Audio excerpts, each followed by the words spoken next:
안녕하세요, 음료사서입니다.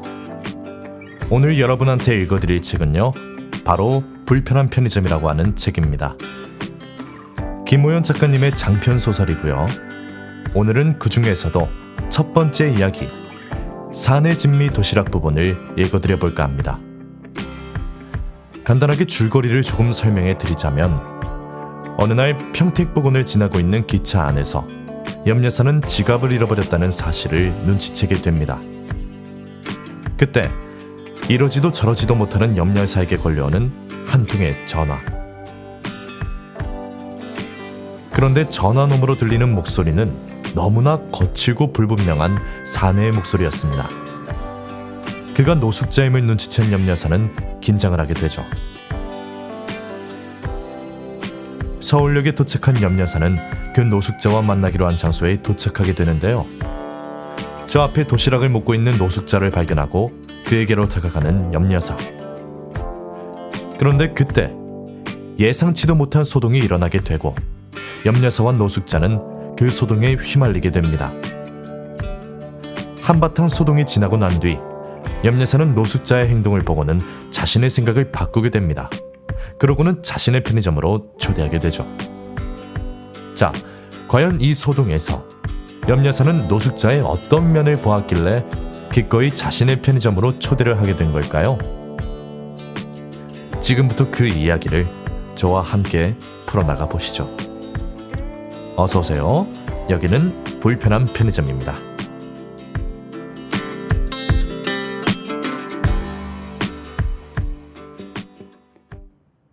사내 진미 도시락.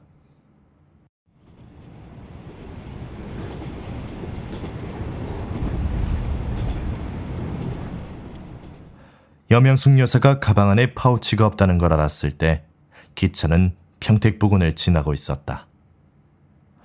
문제는 어디서 그것을 잃어버렸는지 도무지 기억이 나지 않는다는 것이었다.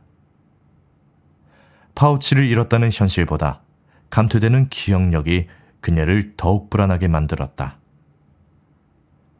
어느새 식은땀을 흘리며 그녀는 자신의 지난 행적을 필사적으로 떠올려 보았다. 서울역에서 KTX 기차표를 끊을 때까지는 분명 파우치를 지니고 있었다. 그러니 파우치에 든 지갑에서 카드를 꺼내 표를 끊을 수 있었겠지. 이후 대합실 TV 앞에 앉아 24시간 뉴스 채널을 보며 30여 분간 기차를 기다렸다. 탑승하고는 가방을 안은 채 잠시 잠이 들었고 깨어나 보니 모든 것은 그대로였다. 방금 전 휴대폰을 꺼내려고 가방을 열었을 때 안에 있어야 할 파우치가 없는 것에 소스라치게 놀랐을 뿐이었다. 지갑, 통장, 수첩 등 자신의 가장 중요한 것들이 담긴 파우치가 없다는 것에 그녀는 숨이 막힐 지경이었다.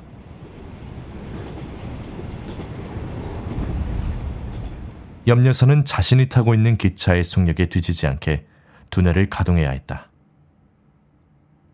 차창 밖으로 빠르게 지나가 버리는 풍경을 되돌리기라도 할 듯 기억을 리와인드했다. 혼잣말에다 다리를 떨며 골몰해 있는 그녀의 행동에 옆자리 중년 사내가 헛기침을 했다.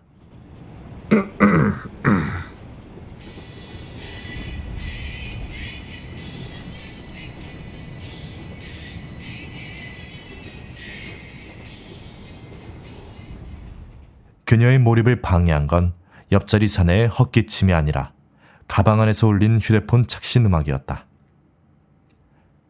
아바의 노래였는데 곡명이 떠오르지 않았다. 치키티타였나 댄싱 퀸이었나. 아이고 준이야, 할머니가 진짜 치매 오르나 보다. 염 여사는 떨리는 손으로 가방 안 휴대폰을 꺼내고 나서야 곡명이 땡큐 포 더 뮤직이라는 것을 기억해냈다. 동시에 낯선 공이번호로 전화가 오는 것을 확인했다. 그녀는 심호흡을 한 뒤 전화를 받았다.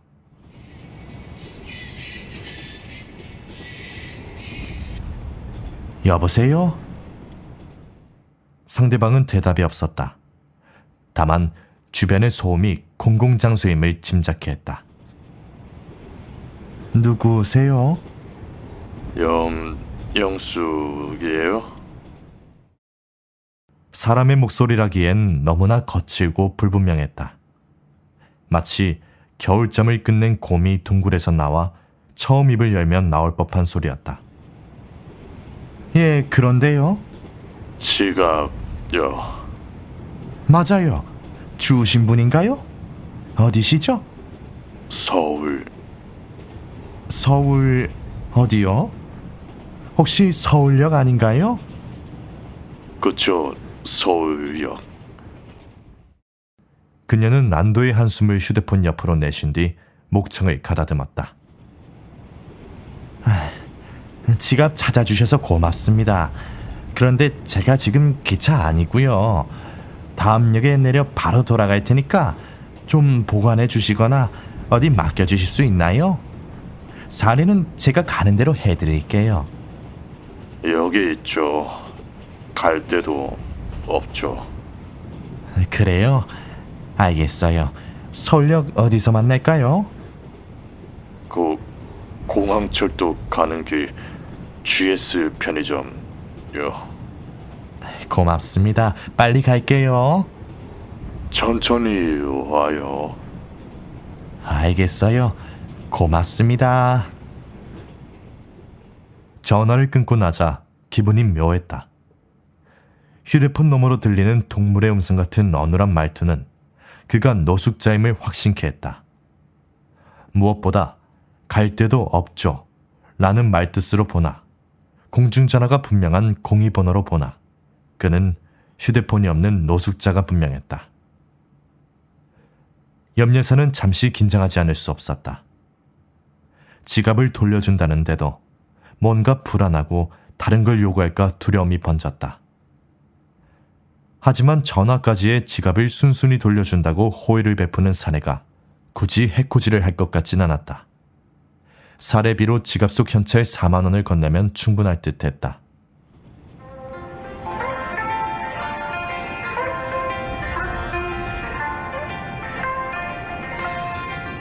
우리 열차는 잠시 후 천안역에 도착합니다. 미리 준비하시기 바랍니다. 고맙습니다. We will soon be arriving at 천안. 마침 천안에 정차할 거라는 안내방송이 나왔다. 염여사는 휴대폰을 가방에 넣고 자리에서 일어났다.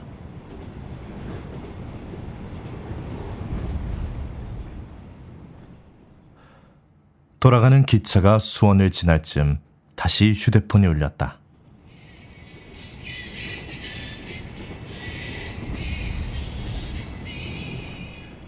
땡큐 포 더 뮤직의 가사를 치매 예방하는 듯 되뇌며 액정을 확인하니 아까와 같은 번호였다.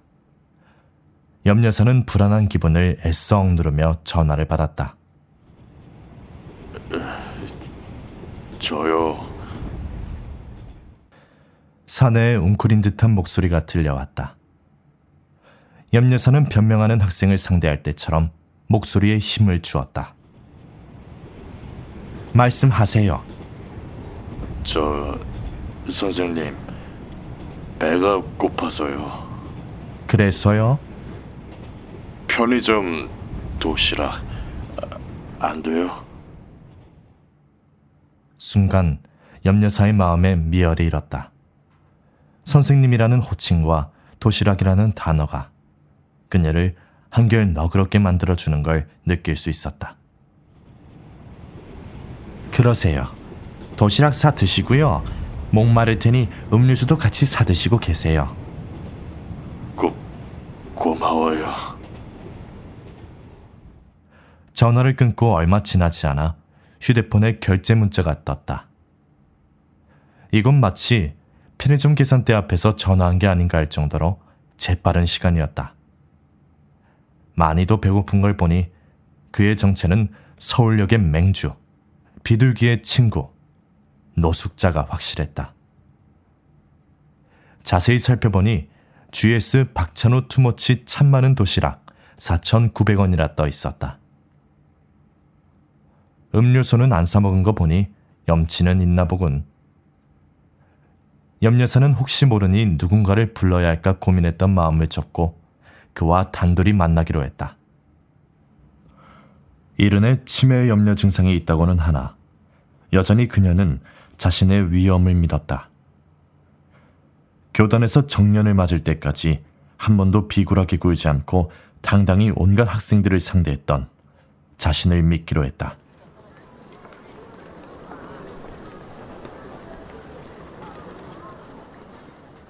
서울역에 도착하고 바로 공항철도로 내려가는 에스컬레이터를 발견했다. 에스컬레이터로 내려가자 전방 오른편에 GS 편의점이 있었고 곰의 목소리를 지닌 사내가 도시락에 얼굴을 묻은 채 그 앞에 웅크리고 있었다. 다가갈수록 분명해지는 그의 실체에 그녀는 다시 긴장의 끈을 움켜쥐었다.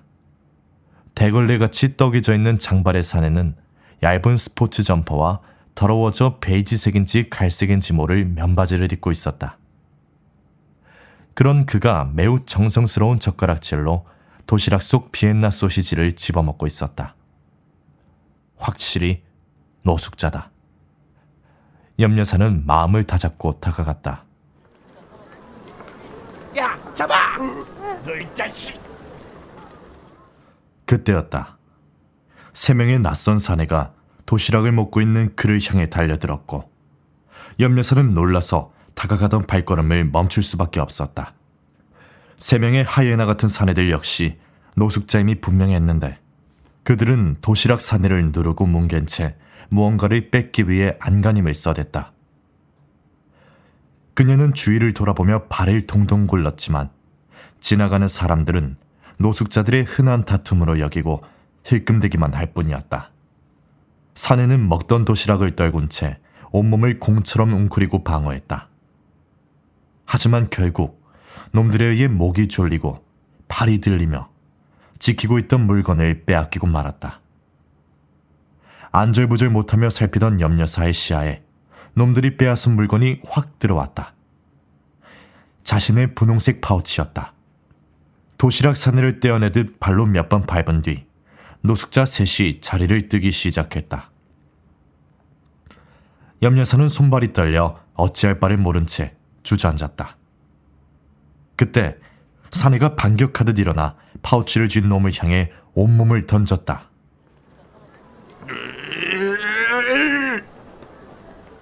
괴성과 함께 사내가 놈의 다리를 붙잡고 넘어뜨렸다. 놈을 짓누르며 다시 파우치를 빼앗은 사내를 곧 다른 녀석들이 덮쳤다. 순간 염여사의 눈에 불이 들어왔다. 그녀는 벌떡 일어나 그들을 향해 튀어나가며 목에 핏대를 세웠다. 야, 이놈들아! 그건 놓지 못해! 그녀의 고함과 돌진에 녀석들이 멈칫했다. 달려간 그녀는 가방을 들어 맨 앞 녀석의 머리를 내리찍었다. 놈이 고통스러워하자 다른 녀석들이 일어나 뒷걸음질 치기 시작했다. 도둑이야! 내 지가 훔쳐간다! 이놈들이다! 염여사의 앙칼진 외침에 사람들이 멈춰서 관심을 주기 시작하자 녀석들이 하나둘 몸을 돌려 달아나기 시작했다. 오직 도시락 사내만이 품 안에 파우치를 끌어안은 채 웅크리고 있었다. 그녀는 사내에게 다가갔다. 괜찮아요? 사내가 고개를 들어 염여사를 올려다보았다. 맞아서 부은 두 눈덩이, 코피와 콧물이 섞여 나오는 코, 수염으로 가려진 입이 마치 사냥을 나갔다 다쳐 돌아온 원신처럼 보였다. 사내는 그제야 자신을 공격하던 놈들이 사라진 것을 깨달은 듯 서서히 몸을 일으켜 앉았다.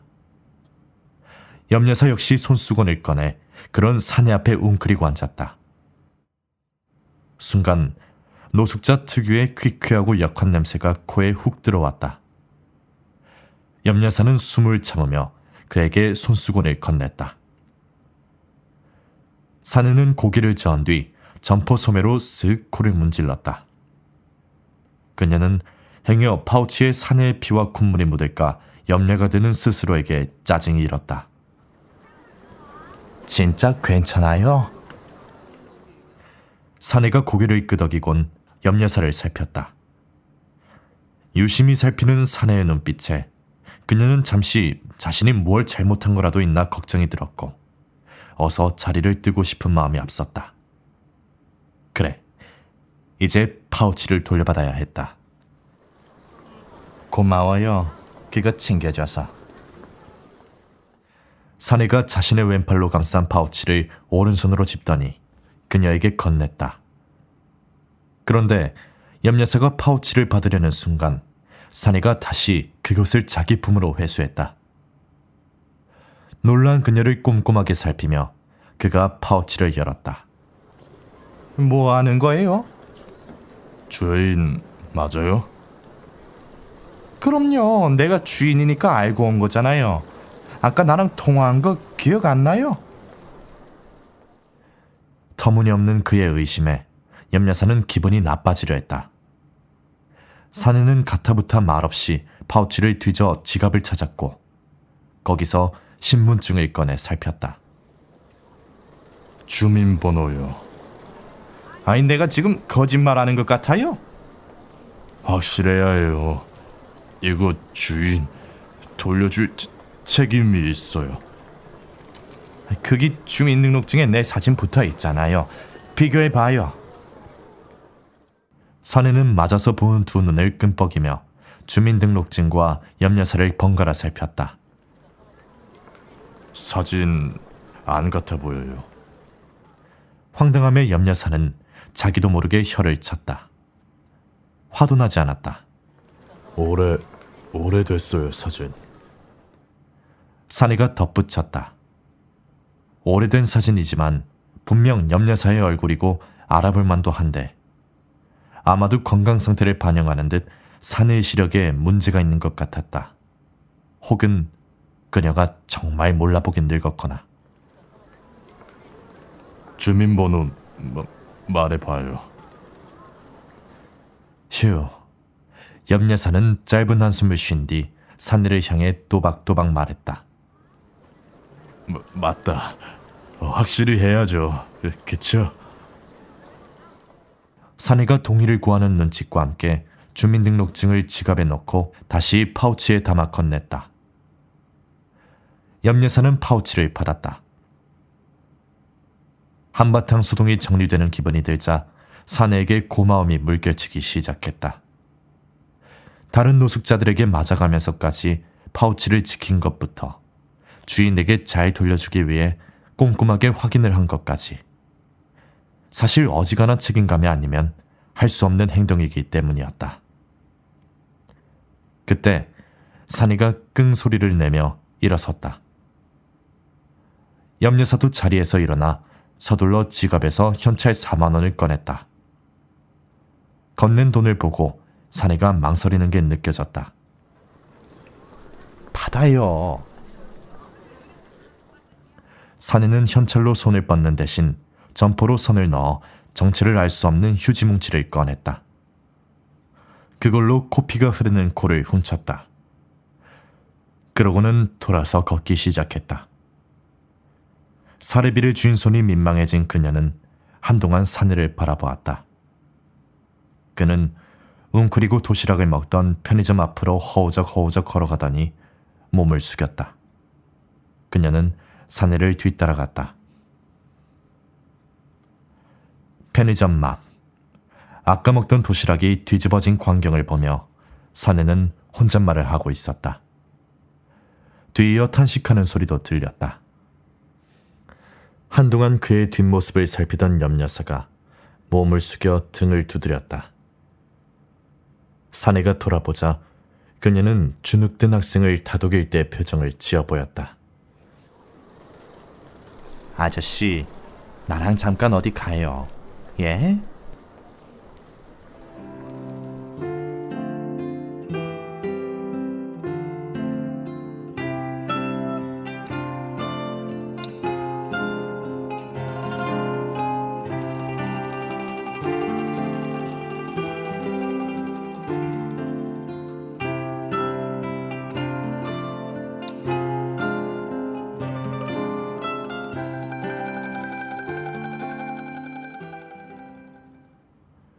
서부역 방면으로 나오며 사내는 잠시 멈칫했다.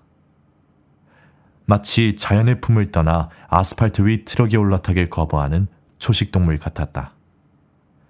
염 여사는 재촉하듯 손짓을 해 결국 그를 서울역 역사에서 빠져나오게 했고 함께 가롤동 길을 걸었다. 사내는 염 여사의 속도에 맞춰 몇 번쯤 간격을 두고 뒤를 따랐고 그녀는 쟁걸음으로 가롤동을 지나 청파동을 향해 나아갔다. 늦가을 은행나무 가로수에서 떨어진 열매가 사내와 비슷한 냄새를 풍기고 있었다. 염 여사는 왜 대뜸 그를 데리고 나왔는지에 대해 생각해 보았다. 살해를 거부한 사내에게 어떻게든 보상하고 싶었다. 사내가 필사적으로 자신의 파우치를 지킨 것에 대한 보상이자 노숙자임에도 올바른 행동을 한 걸 지지해주고 싶었다. 오랜 시간 교단에 서 있으며 몸에 밴 학생들의 행동에 대한 피드백이 여기서도 발휘된 것이 사실이다. 무엇보다 염 여사는 모태신앙으로 생애 전부를 크리스천으로 살아왔고 먼저 선한 사마리아인의 모습을 보여준 노숙자 사내에게 자신 역시 선한 사마리아인이 되고 싶었다.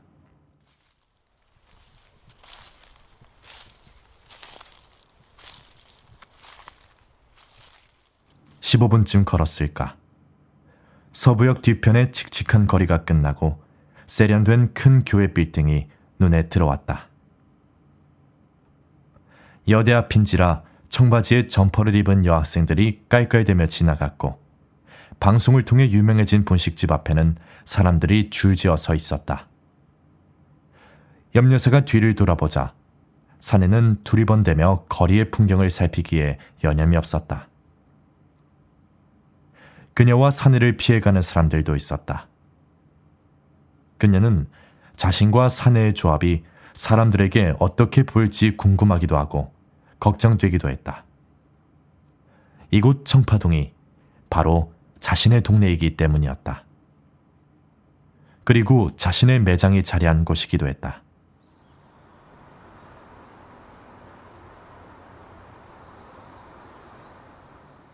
숙명여대 방향으로 접어든 염 여사는 사내를 꼬리처럼 매단 채 골목을 두어 번 지나 작은 산거리에 다다랐다.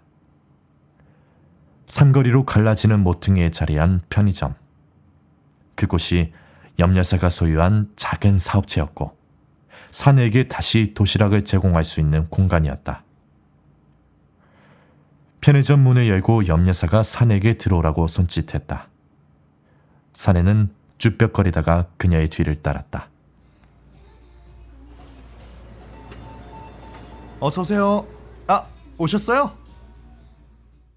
아르바이트생 시연이 휴대폰을 내려놓으며 염 여사에게 미소로 인사했다. 염 여사도 미소로 답하는데 순간 시연의 표정이 뜨악해지는 게 보였다. 괜찮아, 손님이야. 손님이라는 말에 사내를 살피는 시연의 표정이 더 일그러졌다. 염 여사는 그녀가 어른이 되려면 한참은 멀었다 생각하며 사내의 팔을 끌고 도시락집 열대로 향했다. 사내는 눈치가 빠른 건지 아니면 아무 생각이 없는 건지 묵묵히 염 여사를 따랐다. 마음껏 골라요, 먹고 싶은 거. 여긴 내가 운영하는 편의점이니까 눈치 보지 말고 마음껏. 그럼 입맛을 다시던 사내가 갑자기 입을 벌린 채 멍해졌다. 왜요? 먹고 싶은 게 없어요? 박찬호 도시락 없어요. 여긴 GS 편의점이 아니에요. 박찬호 도시락은 GS에서만 팔거든요. 여기도 맛있는 거 많아요. 한번 골라봐요. 박찬호가 도시락도 잘해요. 사내의 라이벌 편의점 도시락 타령에 기가 막힌 염 여사는 앞에 있는 제일 큰 도시락을 집어 들이밀었다. 이거 먹어요. 사내 진미 도시락.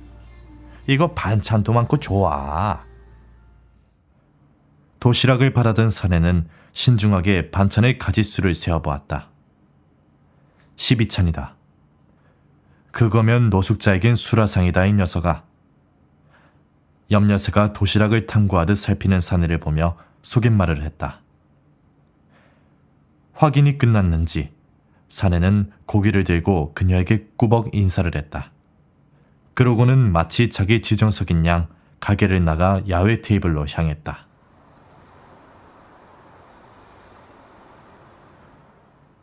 녹색 플라스틱 야외 테이블은 금세 사내의 작은 식탁이 되었다. 사내는 마치 귀중품을 다루듯 도시락 뚜껑을 연 뒤 정성을 들여 젓가락을 갈라 2개로 만든 후 밥을 한술 떠 입에 넣었다. 옆여사는 사내의 행동 하나하나를 살피다 돌아서 컵 된장국을 하나 집어와 계산대에 올렸다.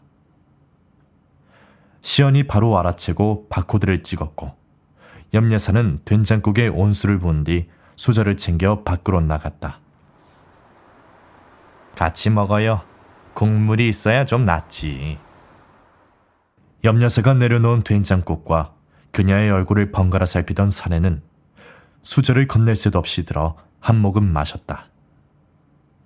그는 뜨거움 따윈 잊은 듯 된장국의 반을 후루룩 마신 뒤 고개를 끄덕이곤 다시 젓가락질을 했다. 편의점으로 들어가 종이컵에 물을 따라온 옆여사는 그것을 사내의 옆에 내려놓은 뒤 맞은편에 앉았다. 그녀는 사내가 도시락을 먹는 걸 바라보았다. 겨울잠을 자고 나와 배가 고픈 건지 겨울잠을 자기 위해 영양을 채워야 하는 건지 아무튼 꿀통 파먹는 곰꼴이었다. 노숙자라면 하루 세끼 온전히 먹기도 힘들 텐데 덩치는 또 왜 저렇게 좋은 걸까? 그녀는 노숙자가 살이 찌는 게 빈곤층의 비만율이 높은 것과 같은 이치가 아닐까 생각했다. 아니면 너무 허겁지겁 먹어서 그럴지도 모르겠다. 천천히 먹어요. 아무도 안 뺏어 먹으니까. 사내가 볶음김치 국물을 입에 묻힌 채 옆여사를 올려다보았다. 아까의 경계 어린 눈빛이 아닌 고분고분한 표정이다. 맛있어요. 진짜 사내 진미. 사내가 옆에 둔 도시락 뚜껑을 보고는 다시 덧붙였다. 사내는 말을 끝맺는 대신 고개 숙여 꾸벅 인사를 하곤 다시 된장국을 들어 마셨다. 제법 안정감 있게 행동하는 걸 보니 허기를 채워 정신이 든 듯했다. 남은 어묵볶음을 젓가락질하는 그를 보며 옆여사는 묘한 만족감을 느꼈다. 얼마 안 남은 어묵볶음을 집요하게 집으려 하는 그의 안간힘에 삶의 숭고함을 엿보았기 때문이다. 앞으로 배고플 때 이리로 와요. 언제라도 도시락 먹고 가요. 사내가 젓가락질을 멈추더니 눈을 동그랗게 뜨고 그녀를 응시했다. 알바들에게 말해둘 테니 돈 낼 것 없이 그냥 먹으면 돼요. 폐기된 거 말이죠. 아니 새거 먹어요. 왜 폐기된 거를 먹어요? 알바들 폐기된 거 먹어요. 나 그거 아주 최고예요. 우리 편의점은 폐기된 거 안 먹여요. 알바한테도 당신한테도. 그러니까 제대로 된 거 먹어요. 내 그리 말해둘 테니까. 사내가 잠시 어리둥절해 하더니 다시 꾸벅 인사를 하고 어묵볶음 조각을 집으려 했었다. 옆여사는 진작 가져온 수저를 그제야 그에게 건넸다. 그가 수저를 봤더니 침팬지가 스마트폰을 보듯 잠시 멈칫했다.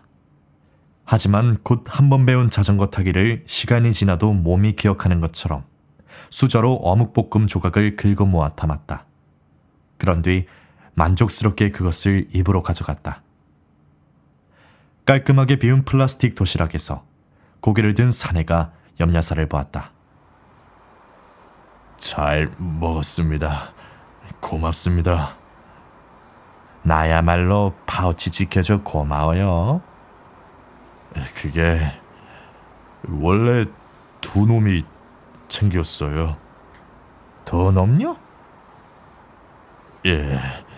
그래서 나 두 놈 혼내고 뺏었어요. 그 지갑 든 거. 그럼 내 파우치를 훔친 놈들에게서 댁이 그걸 굳이 뺏었다는 거예요? 나한테 돌려주려고? 사내가 고개를 끄덕이며 염여사가 떠다준 종이컵에 물을 마셨다. 두 놈이면 나 이겨요. 셋은 힘들어. 걔들 다음에 따로 나한테 혼나요. 말을 마친 사내가 서울역 상황을 떠올리다 분이 났는지 이를 드러냈다. 누런 이와 그 사이에 낀 고춧가루가 염여사의 눈살을 찌푸리게 했지만 자신의 힘을 과시하는 그의 모습에 생기가 느껴져 기분이 풀렸다. 사내가 남은 물을 마시고 주위를 살폈다. 근데 여긴 어디죠? 여기 청파동 푸른 언덕. 푸른 언덕. 좋네요. 사내가 우거진 수염 속 입꼬리를 올리곤 도시락과 된장국 용기를 집어들고 일어났다. 자연스러운 행동인 양 재활용통에 그것들을 버린 사내는 염려사 앞에와 점퍼에서 다시 휴지 뭉치를 꺼내 입을 닦았다. 그러고는 90도로 몸을 숙여 인사한 뒤 편의점을 등졌다. 염려사는 퇴근하는 직장인처럼 서울역 방향으로 걸어가는 사내의 뒷모습을 바라보다가 편의점으로 들어왔다. 그녀가 들어오자마자 시연이 호기심 어린 눈으로 이것저것 묻기 시작했다. 염여사는 파우치를 잃어버렸다는 걸 깨달은 기차한 상황에서부터 지금까지의 일을 털어놓았다. 그런 염여사의 이야기에 시연은 신기함과 걱정이 반반 섞인 어머어머 추임새를 연신 터뜨렸다. 재밌는 사람이야. 경우가 있어서 노숙자라고는 믿기지가 않네. 제가 보기엔 그냥 노숙자인데 지갑에 혹시 없어진 거 있나 보세요. 염여사가 파우치를 열고 살폈다. 모든 게 그대로다. 시연을 향해 그것 보라는 듯 웃던 염여사가 문득 지갑에서 신분증을 꺼내 들어 보였다. 달라 보이니? 똑같으신데요? 흰머리 조금 빼곤 하나도 안 늙어 보이세요. 염여사가 직접 주민등록증의 증명사진을 자세히 들여다보았다. 확실히 증명사진과 지금의 자신은 꽤 달라 보였다. 분하지만 그 사람 말이 맞네. 예? 경우가 있어. 시연이 넌 배려가 있고. 염여사는 시연에게 앞으로 그 덩치 큰 노숙자 사내가 오면 도시락을 주라고 한 뒤 알바 모두에게 전하라고 지시했다. 시연은 맞닥지 않은 표정을 지어 보이면서도 편의점 단톡방에 염여사의 지시사항을 올리기 시작했다. 염여사는 흡족한 표정으로 편의점을 돌아보았다. 그러다 금세 풀이 죽었다. 노숙자 사내가 도시락을 먹는 동안 왔다 간 손님이 전혀 기억나지 않았다. 정말로 치매일지도 모른다는 걱정에 침이 다 쓰게 느껴졌다. 그럼에도 선행을 받았고 베풀었다. 이 정도면 괜찮은 하루였다고 생각하기로 했다. 그런데 부산 안 가세요? 아이 내 자신 봐. 아직 하루는 끝나지 않았다. 늦게라도 오늘 밤까진 부산에 도착해야 했다. 사촌 언니의 장례식이 있었고 간 김에 며칠 더 부산에서 보낼 계획이었다. 염여사는 파우치를 가방에 잘 집어넣고 다시 서울역으로 향했다.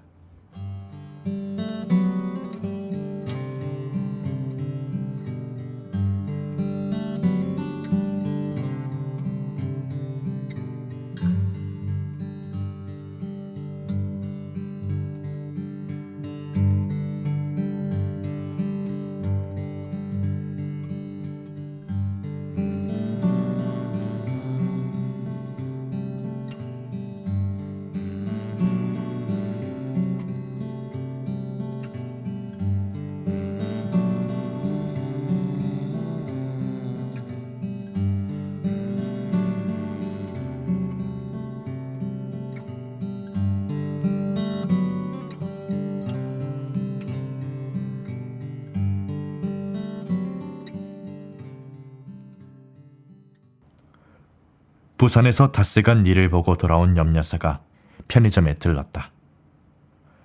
그녀가 들어왔을 땐 시연은 커플 손님의 음료 계산을 하며 눈으로 인사를 했다.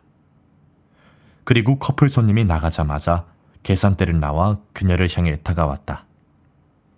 안부 인사와 편의점엔 별일 없었냐는 문답이 오가고 나자 시연이 기다렸다는 듯 염여사 옆에 착 붙어 말했다. 사장님, 그 사람 매일 하루도 안 빼놓고 왔어요. 누구 말이냐? 아, 노숙자 사네? 예, 매일 제 시간에 와서 도시락 하나씩 꼬박 먹고 갔어요. 다른 알바들 타임에는 안 왔다더냐? 예, 제 시간에만 왔더라고요. 그럼 그 사람이 너 좋아하는 거 아니니? 염여사의 짓궂은 농담에 시연이 질색하는 표정을 지으며 눈을 흘겼다. 염여사는 웃으며 농담이라는 말로 시연의 투정을 받아주었다. 근데요, 사장님, 생각해보니까 제 시간에만 오는 게 저녁 8시 폐기 시간에 맞춰 오는 거더라고요.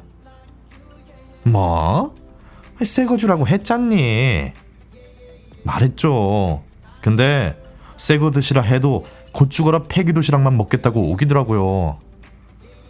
그래도 내가 새거 주겠다고 말했는데 성의 없게 되잖아.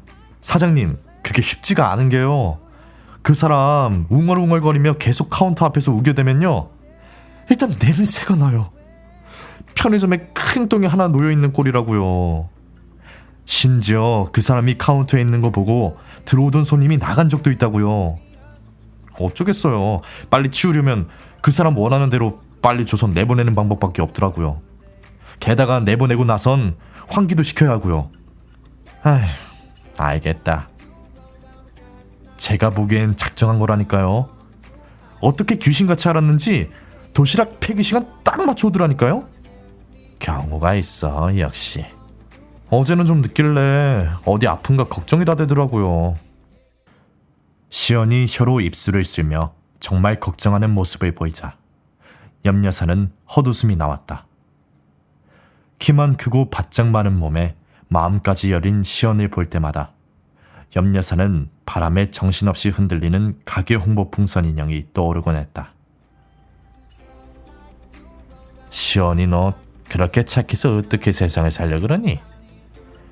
사장님이야말로 노숙자한테 도시락을 맨날 주실 순진한 생각을 하시다니, 그 사람이 불쑥 동료들까지 데려오면 어쩌려고 그러셨어요? 시연이 되받아친다. 아무렴 풍선 인형도 탄력이 있다. 그럴 사람은 아니더라. 에이, 어떻게 그걸 다 아세요? 내가 사람 보는 눈은 있어. 그러니 너도 고용한 거 아니냐? 역시 대단하세요. 존재하지 않는 막내딸 같은 시연과의 대거리는 늘 즐겁다. 염여사는 어서 시연이 공무원 시험에 합격해 당당히 이곳을 뜨기를 바라면서도 한편으론 편의점을 떠날 그녀를 생각하니 서운함이 벌써 뭉게뭉게 일었다. 딸랑. 방울소리와 함께 손님이 들어오고 시연이 인사와 함께 카운터로 돌아갔다. 염여사는 편의점을 돌아보며 남은 도시락을 살폈다. 조만간 도시락 폐기 시간에 한번 나와보기로 마음을 먹었다. 이름도 모르는 노숙자 사내의 이름을 묻기 위해.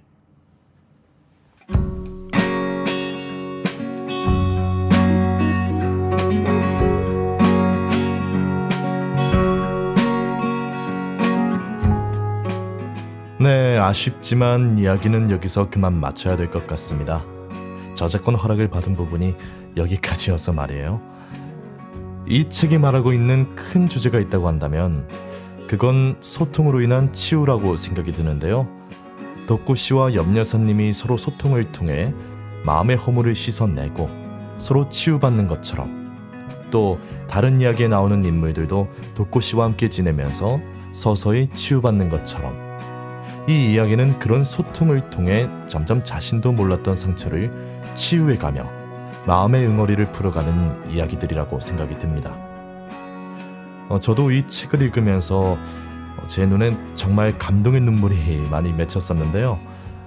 그 이유가 슬픈 이야기를 읽어서가 아니라 마치 차가웠던 얼음이 햇빛에 녹는 것처럼 따뜻함을 느끼고 지쳐있던 제 마음이 서서히 녹아서 그랬던 것이 아닐까 생각이 듭니다. 개인적으로 이런 인간미 있는 이야기를 굉장히 좋아하는데요. 그래서 힐링을 받고 싶으신 분들이 계시다면 꼭 추천해드리고 싶은 책입니다. 제가 끝까지 읽어드리지는 못하지만 그래도 뒷이야기가 궁금하신 분들은 꼭 이 책을 사서 읽어보셨으면 좋겠습니다. 자, 그럼 이만 인사드리도록 하겠습니다. 다음에도 또 찾아와 주시길 기다리고 있겠습니다. 지금까지 음유사서였습니다. 감사합니다.